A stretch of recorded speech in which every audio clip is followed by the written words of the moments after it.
learners. Welcome to Unfold You, your favorite digital learning platform.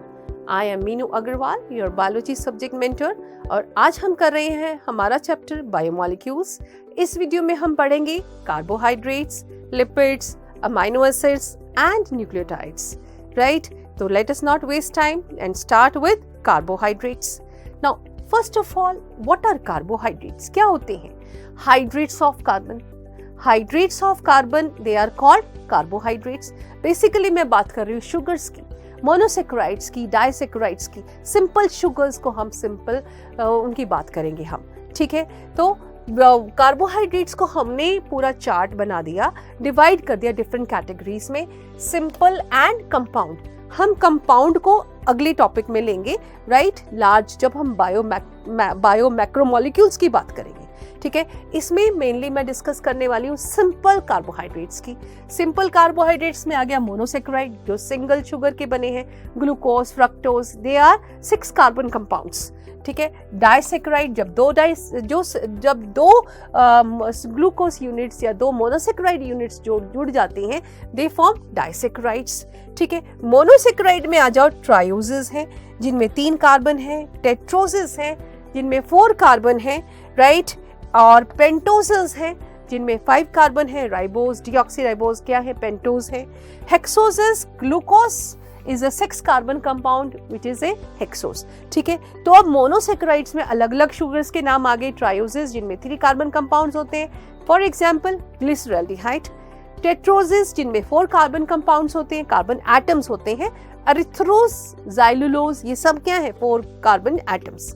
Then pentoses 5 carbon atom से बनी हुई sugars हैं, right? Then hexoses which are made up of 6 carbon atoms, right?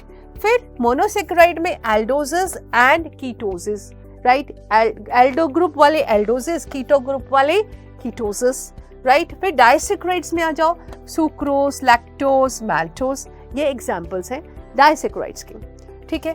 Complex carbohydrates में आते हैं polysaccharides, जो बहुत सारे मोनोसेक्राइड जुड़ के जो ज्वाइन होके जो स्ट्रक्चर तैयार होता है, उसको हम कहते हैं पॉलीसेक्राइड्स।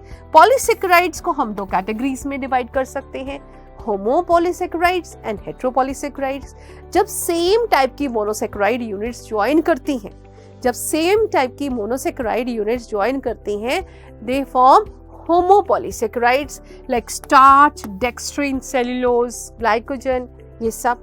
जब डिफरेंट टाइप की मोनोसेक्राइड यूनिट्स ज्वाइन करती हैं, ठीक है, 2 or more than 2 different type of monosaccharide units, they join together, they form heteropolysaccharide like hyaluronic acid, ठीक है? तो ये बात हो गई कार्बोहाइड्रेट्स एंड देयर टाइप्स की, right?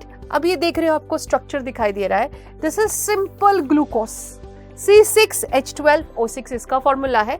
You can see this is a 6 carbon compound, right? This is a hexagonal ring, right? And you can see this is having 5 carbon, right? ये सारे carbon atoms, right? And this is at one position it is having O group attached, right? So this is 6 glucose, and you can see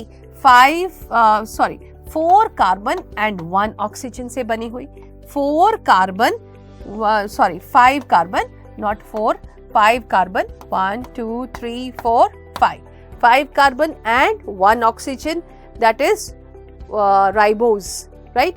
C5H10O5, right? So this is ribose sugar, right?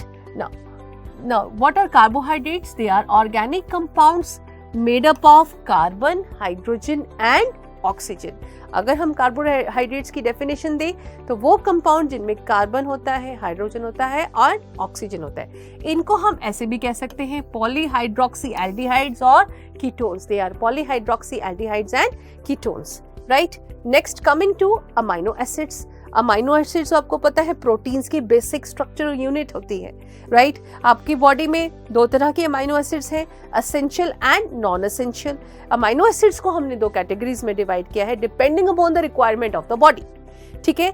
Essential amino acids and non essential, जो हमारी body के अंदर present नहीं होती and we need to take them from outside, उनको हम क्या कहते हैं? एसेंशियल, जिनको डाइट में लेना पड़ता है। और जिनको डाइट में नहीं लेना पड़ता, हमारी बॉडी में प्रेजेंट होती हैं, उनको हम क्या कहते हैं, नॉन एसेंशियल। जैसे प्रोलिन है, सीरिन है, ये क्या है, non essential.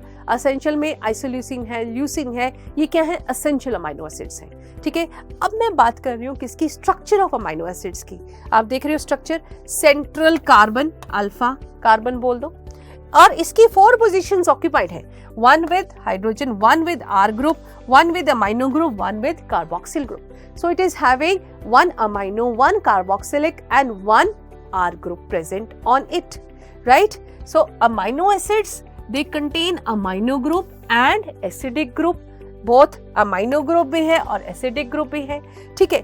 and COH group जो है, it can donate proton, ठीक है, और जो amino group है, it can accept proton, clear? ये दे सकता है, वो ले सकता है, right? That is why both these amino acids को हम कहते हैं they are amphoteric, they are amphoteric in nature, ठीक है। So this is acidic and this is basic group, clear? So acidic and basic दोनों groups attached हैं, they are amphoteric in nature, clear, right? So this is about the basic structure of amino acids. Amino acids की जो properties हैं, they are actually decided by amino group, carboxyl group and the R group. They are decided by type of amino group, type of carboxyl group and type of R group. ठीक है, amino acids की जब हम classification करेंगे तो R group very करता जाएगा. It can be CH3, it can be CH2OH और इट कैन बी C2H5. अलग अलग वेरिएशन हो सकती है इस R ग्रुप की, ठीक है। So let us see the different types of amino acids. अब आप देख रहे हो ये अमाइनो ग्रुप, ये एसिड ग्रुप, ये R ग्रुप। हमने R ग्रुप को वेरी करना है और अलग अलग नाम देने हैं। अगर R ग्रुप H है सिंपल, तो अमाइनो एसिड क्या होगी, ग्लाइसिन। अगर ये CH3 है तो अमाइनो एसिड क्या होगी, एलेनिन। अगर ये CH2OH है, hydroxyl methyl, methyl hydroxyl group attached है, तो ये क्या होगी, अमाइनो एसिड सीरीन, राइट। तो ये डिफरेंट क्लासिफिकेशन हो गई, डिफरेंट कैटेगरीज हो गई अमाइनो एसिड्स की, ग्लाइसिन, एलेनिन एंड सीरीन। ये आपको फॉर्मूले याद रखने। सिंपल आपने बेसिक स्ट्रक्चर याद कर लिया, राइट, जिसमें हमने 4 ग्रुप्स लगा दिए, R, NH2 and COH and H group. R group को वेरी करते जाओ, हाइड्रोजन लगा दिया तो बन गया ग्लाइसिन, CH3 ग्रुप लगा दिया बन गया एलेनिन, CH2OH लगा दिया बन गया serine, clear. So this is general structure of amino acids, clear. Now zwitterion क्या चीज होती है, अमाइनो एसिड्स की एक प्रॉपर्टी होती है, they form zwitterions, means ionizable form में एग्जिस्ट कर सकते हैं। अब आप देख रहे हो इसमें ये बेसिक स्ट्रक्चर है, ये आयोनिक कंपाउंड्स बना सकता है। It can exist in ionizable forms, right? This is ionizable form and this is another ionizable form of amino acids. So in solutions of different pH, amino acids they behave differently. Zwitterines क्या होते हैं, ionizable forms of amino acids. So zwitterine is another particular property of amino acid. It is a neutral molecule having both positive and negative charge on it, right? And this is ionizable nature is because of NH2 and COO carboxylic group, right? So ionizable nature amino acids की किस वजह से है, because of amino group and COOH group, ठीक है। तो जो ionisable form है, ये डिफरेंट आयनाइजेबल फॉर्म्स हैं, इनको हम क्या कहते हैं, ज्विटर आयंस। ये इंपॉर्टेंट क्वेश्चन है, एग्जाम्स में आता है। What are zwitter ions, ionisable forms of amino acids which are because of amino and carboxylic group present on them, right. Now next, amino acids को हम अलग अलग कैटेगरीज में बांटते हैं, डिपेंडिंग अपॉन कितने उनमें अमाइनो ग्रुप हैं, डिपेंडिंग अपॉन उनमें कितने कार्बोक्सिल ग्रुप्स हैं, ठीक है, डिपेंडिंग अपॉन उनके आगे उनकी कोई रिंग स्ट्रक्चर अटैच्ड है या नहीं है, ठीक है। Now let us see, one is acidic amino acid. Acidic amino acids कौन से होते हैं, जिनमें 2 कार्बोक्सिलिक ग्रुप होते हैं और 1 अमाइनो ग्रुप होता है, right. These contain 1 amino group and 2 carboxylic groups, for example glutamic acid and aspartic acid. Basic amino acids कौन से होते हैं, जिनमें अमाइनो ग्रुप ज्यादा होता है, 2 amino group and 1 carboxylic groups, which contain 2 amino groups and 1 carboxylic group. ठीक है, for example arginine, lysine, histidine, ये एग्जाम्पल्स हो गए किसके? बेसिक अमाइनो एसिड्स के। आपको सिर्फ इतना याद रखना है, अगर बेसिक अमाइनो एसिड होगी तो उसमें अमाइनो ग्रुप ज्यादा होगा, एसिडिक अमाइनो एसिड होगी तो उसमें कार्बोक्सिलिक ग्रुप ज्यादा होगा। ठीक है, फिर आ जाओ neutral amino acids. Of course name itself is telling you, neutral means जितने अमाइनो ग्रुप्स उतने ही carboxylic groups, equal in number, right? They have 1 amino group and 1 carboxyl group. एक ही अमाइनो ग्रुप है और एक ही कार्बोक्सिलिक ग्रुप है। For example methionine, isoleucine and serine. For example methionine, isoleucine and serine. फिर एक और कैटेगरी है aromatic amino acids. Aromatic amino acids में क्या है? They have heterocyclic groups attached to them, right? जब हाइड्रोसाइक्लिक ग्रुप अटैच्ड है, ठीक है, अमाइनो एसिड के साथ, उसको हमने क्या कह दिया? Aromatic amino acids. For example phenyl, alanine, tyrosine, tryptophan, ये सब किसके एग्जाम्पल हैं? Aromatic amino acids. I hope clear है। Type of amino acids depending upon कितने अमाइनो ग्रुप है, कितने कार्बोक्सिलिक ग्रुप है, कोई और भी ग्रुप अटैच्ड है या नहीं, right? Now next we talk about lipids. Lipids क्या होते हैं? Actually lipids are esters of fatty acids and alcohol. Fatty acids और अल्कोहल के बीच में जो ईस्टर बनता है उसको हम क्या कहते हैं? लिपिड्स कहते हैं। Now, this is different classification of lipids. Lipids की मैं एक और बात बोलूं, they are insoluble in water. They are insoluble in water, right? And lipids में हम इसकी classification करते हैं, इनको different categories में divide करते हैं। We have simple lipids. इनका जैसे मैंने आपको बताया था beginning में, इनका जो molecular weight है 800 डाल्टन से कम है, बट ये हमारे एसिड इनसॉल्युबल पूल की फ्रेगमेंट के साथ मिलते हैं। They form acid insoluble pool of the what you say filtrate of when we do the filtration, तो ये एसिड इनसॉल्युबल पूल का हिस्सा है।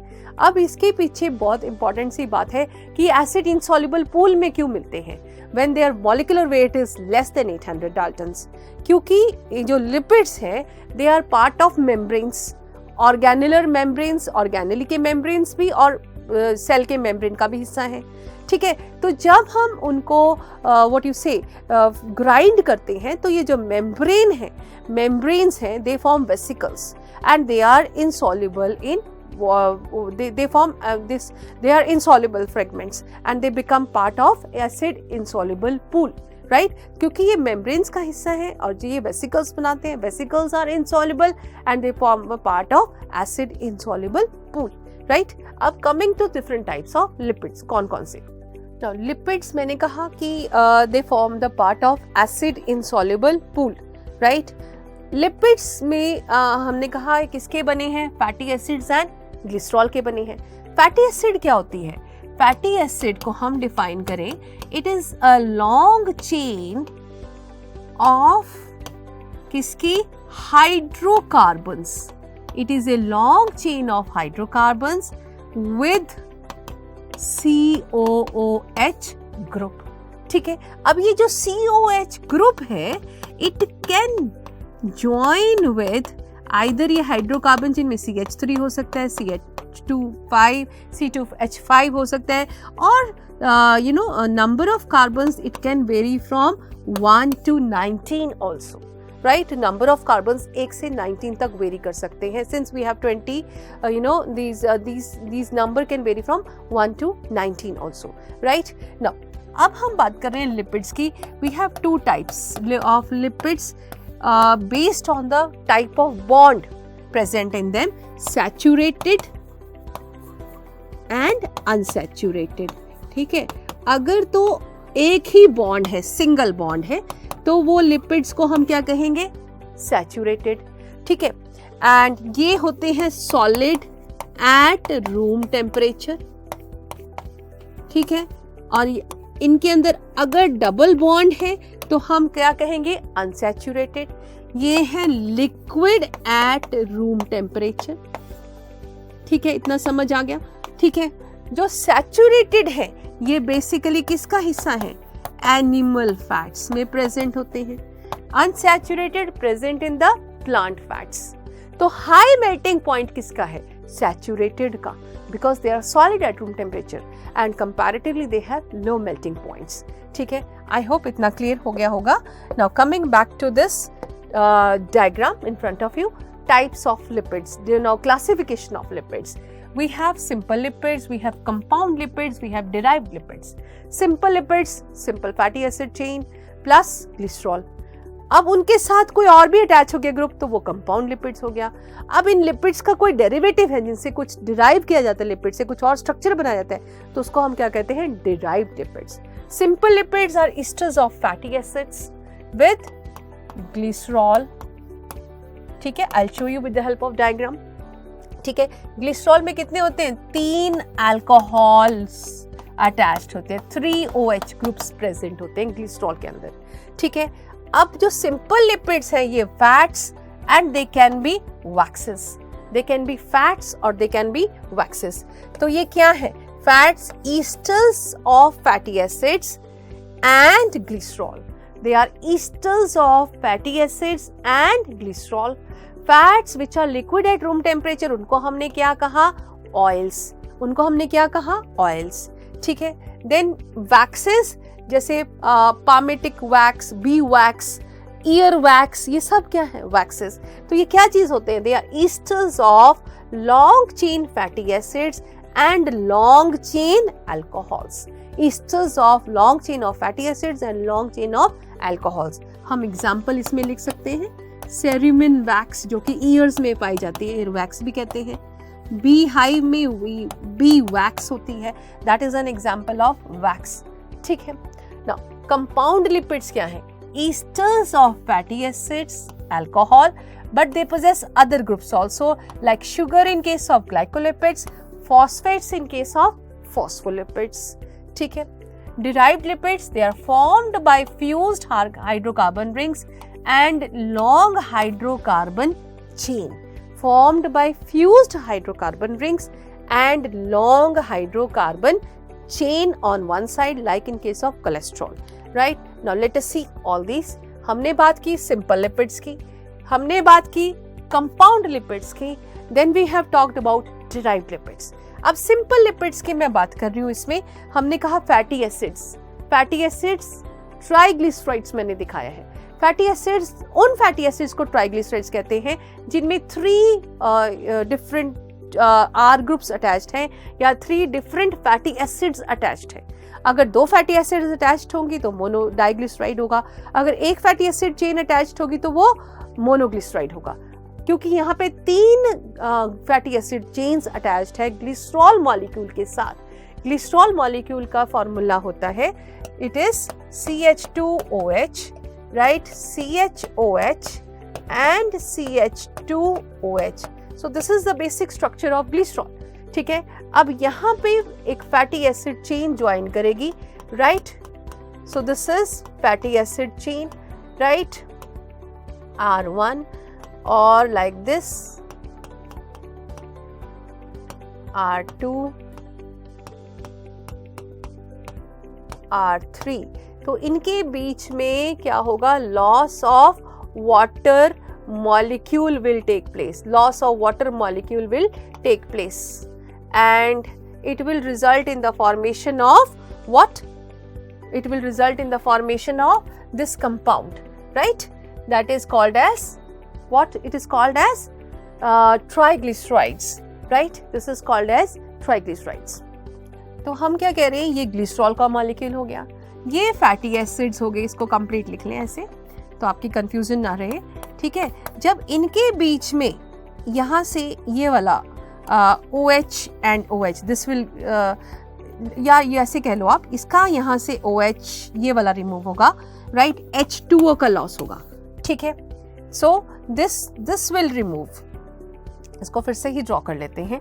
I think that will be better, right? So this is CH2CH and CH2OH. ये भी ठीक, right? अब हमने इसको किसके साथ ज्वाइन किया? फैटी एसिड्स के साथ. ठीक है, ये आ गया R1. Another group, this is R2H R3.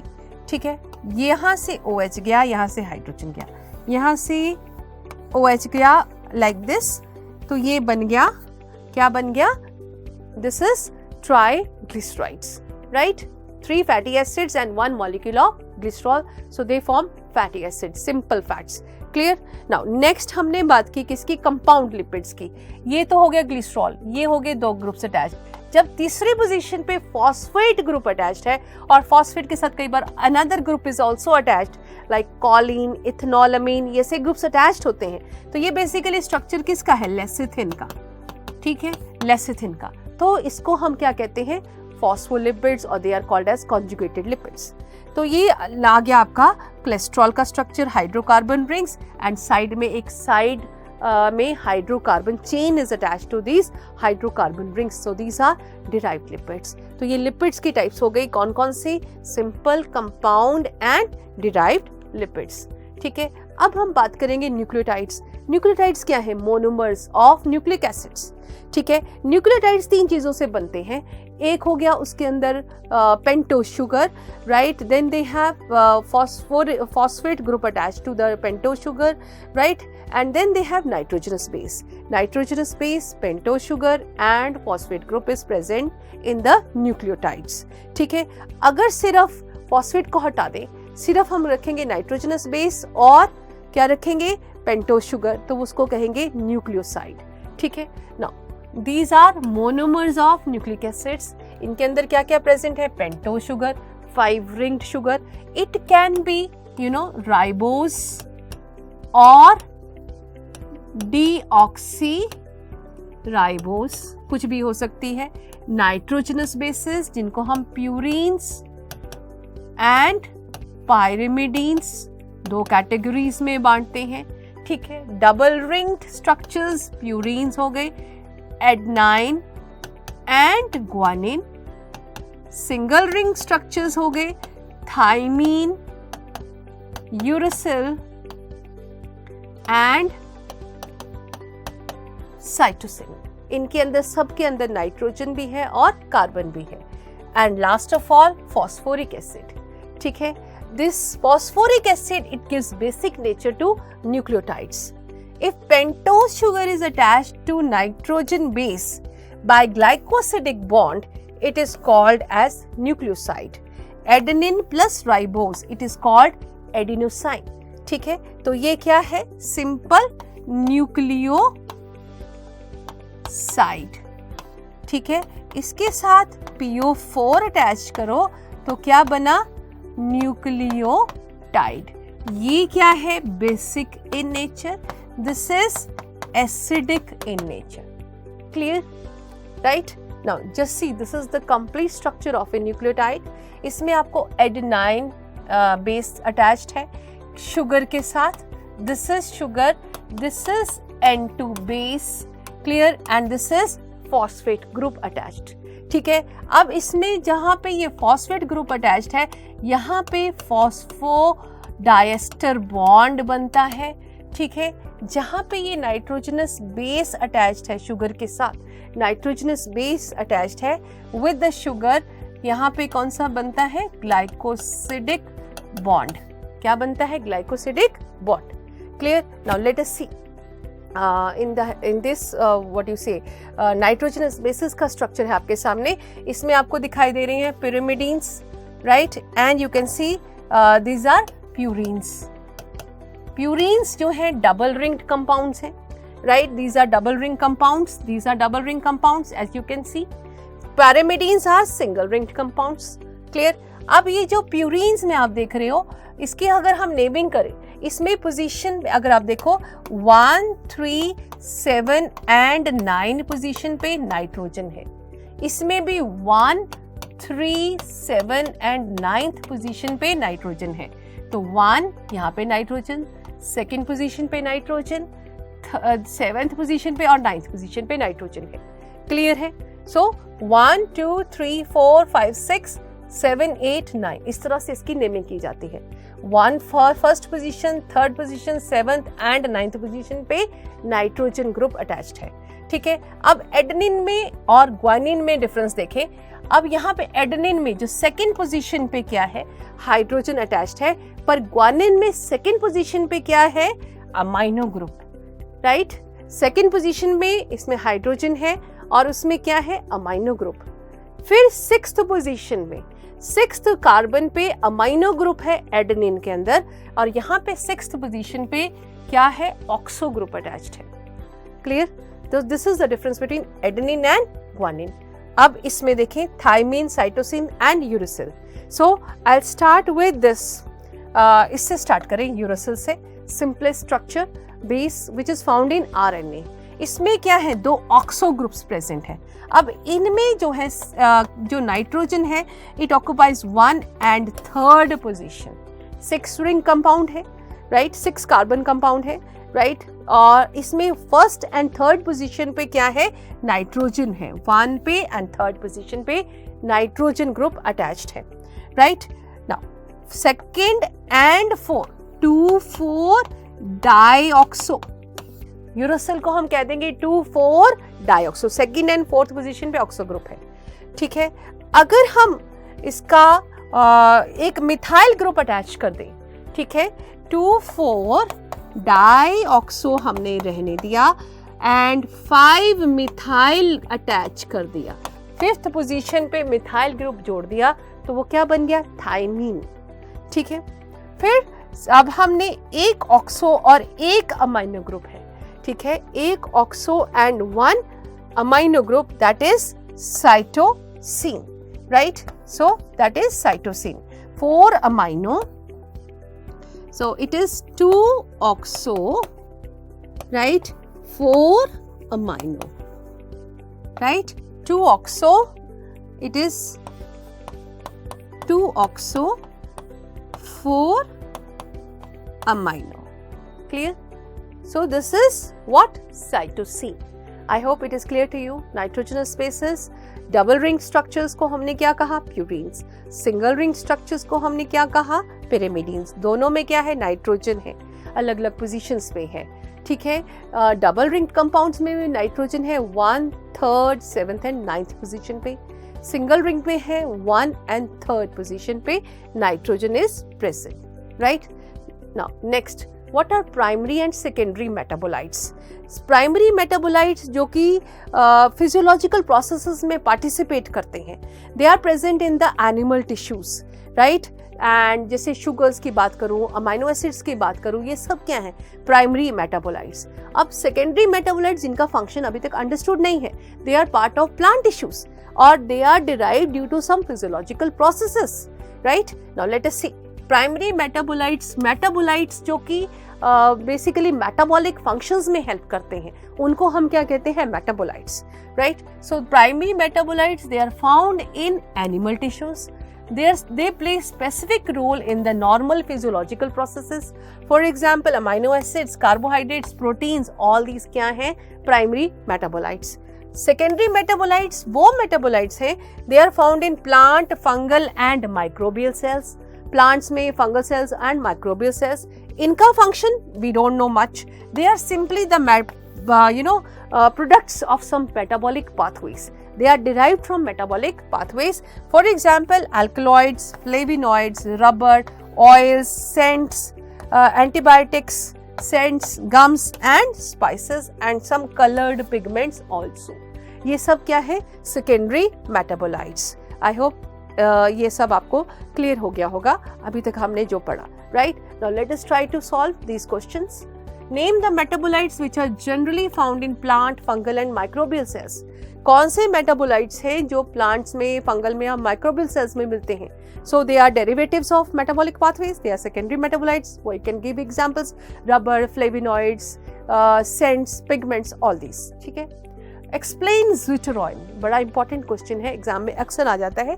ज़्विटरॉइन क्या है? आयनाइजेबल फॉर्म्स, आपने पूरा डायग्राम करके दिखाना है, अमाइनो एंड कार्बोक्सिल ग्रुप की आयनिक फॉर्म्स को दिखाना है, and then you will say ionizable forms of amino acids, right, they are called as zwitterions, right. What are derived lipids? Lipids, derived lipids कौन से होते हैं? Lipids which are having the basic structure fatty acids and glycerol plus some additional groups are attached to them, they are called derived lipids. कौन से होते हैं? Which are derived from the lipids. Actually they are derived, they are derivatives of the lipids. For example, we have cholesterol, we have steroids, prostaglandins, they are actually derived lipids. Is that clear to you? So that's all in this video today. We will come again with another interesting video. Till then, keep learning, keep sharing, and goodbye.